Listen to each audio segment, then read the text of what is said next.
detriment of black, brown bodies.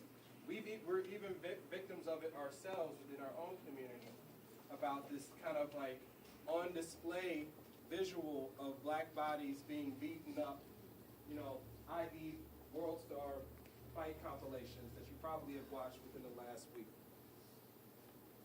Same things are happening within our own communities. In your own mind, you have been sold this visual of black bodies being beaten and taken out as a form of entertainment.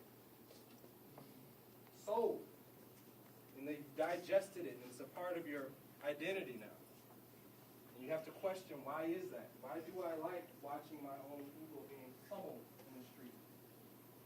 Why was the first instinct when we saw Mike Brown in the street dying with brain particles out of his head falling out? First thing people did was post it on Twitter. I found out about Mike Brown. I'm from St. Louis. I'm from St. Louis, Missouri. My grandma's house is 12 minutes from where Mike Brown was shot. It could have been any of my cousins. Why was the first time I saw Mike Brown's body on Twitter? I didn't hear it on the news. I didn't find out this young brother was shot on the news. I found out he was dead on my Twitter feed. Hey man, they just shot this young boy in the middle of the street, and he shot this dude, and nobody's saying nothing, nobody doing nothing. He's just lying there in the middle of the street. That was the 15-second blurb I got. We have to start thinking about what it is about our perceptions in the media. So now they're selling us these images. It's kind of like this visual lynching that's starting to happen. Like the fact that if you're shot and killed by the police, what picture will they post from your Instagram? Will it be the one where you're getting an award at an award show and your mom's really proud and crying in the middle of the audience and she wanted to capture that moment? Or will it be the one where you're in Tim's and you have a backwards hat on and you're chilling with your boys and you're throwing up a peace sign? And you're doing like this real mug face. Like that's the picture that they'll put on the news. Not the picture of maybe your graduation.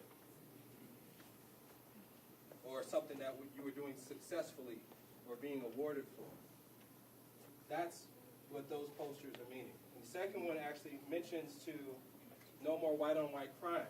If you believe that black-on-black crime exists, raise your hand. Okay, what's the number one percentage that they give you? 93% of young black males are shot by other black males, right? About 90%, 90, 93. Okay? If I were to tell you that the same percentage of white men killing white men is about 90%, about maybe 89. So we're within like 3 percentiles of difference between white men killing white men, black men killing black men. Is it still black on black crime? Why? But it's still the same thing. It's just crime. In the end, it's just crime. It's just white men killing white men, black men killing black men. But we've been sold this idea, this myth, that the disparity is so different amongst black men killing black men. But within the white community, it's the same. Within 3%. If somebody gets graded a 93 on a paper and somebody gets a 90, what's the grade? An A, period. Period. 3%. That's what we're talking about here. So this notion of black on black crime was made up to make us think there's a disparity within our own communities when it comes to crime, when in reality, that is not the case. White on white crime exists. We just don't call it white on white crime. We call it crime. Same thing. So the mythology about black on black crime is not correct. Is there a disparity within our community? Is there violence within our own communities? Yes. Are brothers killing brothers every day? Yes.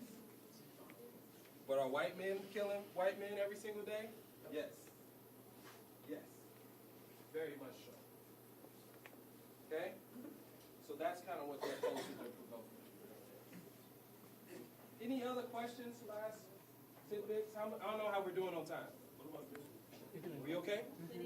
Plenty of time. Okay, so we can take some more questions if you got them. Sir.